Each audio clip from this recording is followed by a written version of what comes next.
All right, everybody, welcome to the channel. I am Brian Lee Durfee, author of The Forgetting Moon and The Blackest Heart, both books published by Simon & Schuster's Saga Press. Today, we're going to be reviewing Dragon Wing, book number 1 in Margaret Weis and Tracy Hickman's Deathgate cycle. I've never read these before. I have read the 6 original Dragonlance books, and I have read from Margaret Weis and Tracy Hickman, and I have read the Dark Sword trilogy by them, and I have read the, the sci-fi trilogy that Margaret Weis wrote, Star of the Guardians or something like that. I have not read these, so most of the books that I review on my channel are books that I've previously read that I am rereading as an adult, and but I never did read these as a kid, even though these have existed probably ever since I started reading fantasy, and I just never got to the 7-book series. So let's talk about it.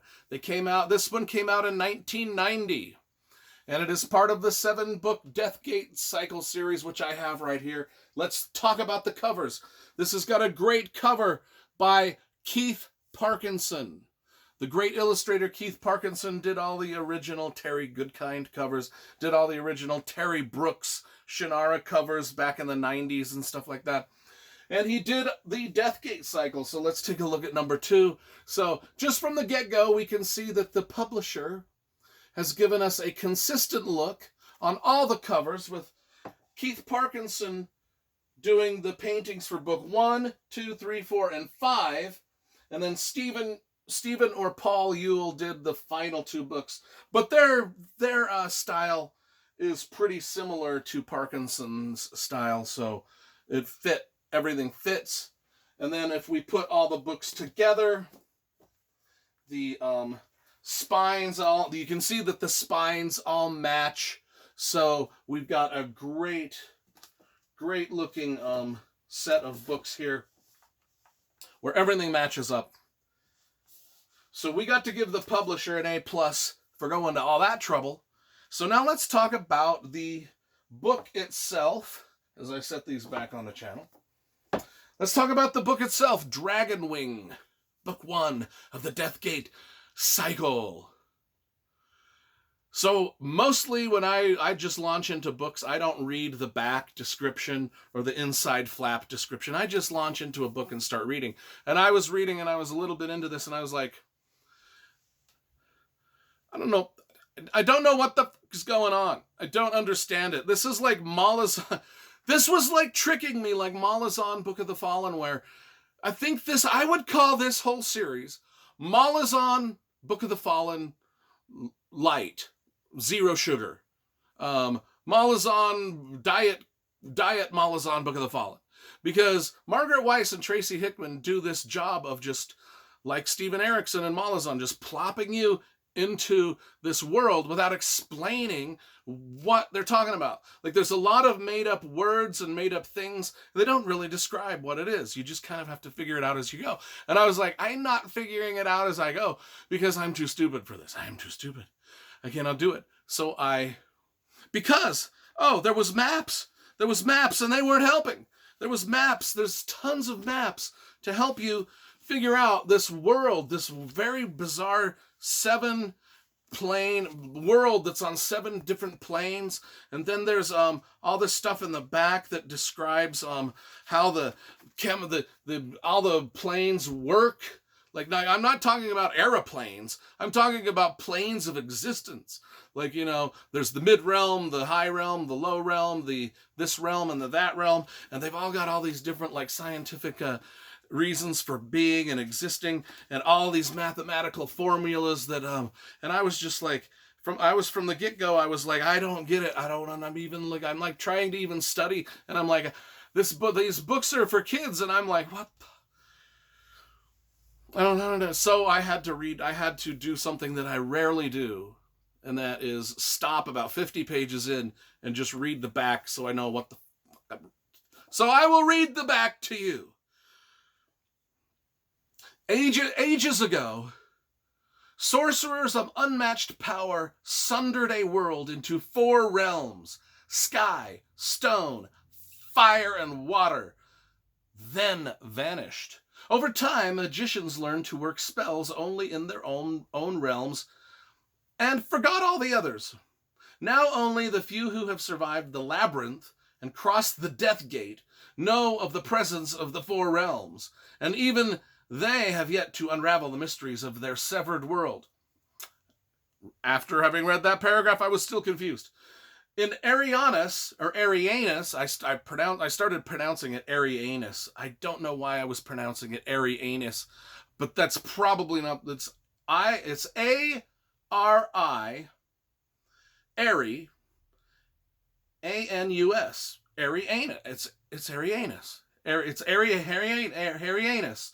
Realm of the sky. Humans, elves, and dwarves battle for control of precious water, traversing a world of more airborne islands and currents of elven magic and the backs of mammoth dragons. But soon great magical forces will begin to rend the fabric of this delicate land. An assassin will be hired to kill a royal prince. A dwarf will challenge the beliefs of his people. And a sinister wizard will enact his plan to rule Arianus. A plan that may be felt far beyond the realm of sky and into the Death Gate itself. So I guess we kind of understand that there's these floating islands, which you can see on the back cover. On some of these other covers, we've got flying pirate ships, which if you followed my channel, you know I hate flying pirate ships. But they're called dragon ships, so we'll give it a pass. But anyway, what's this, so I was like, okay, now I sort of understand what we're dealing with here.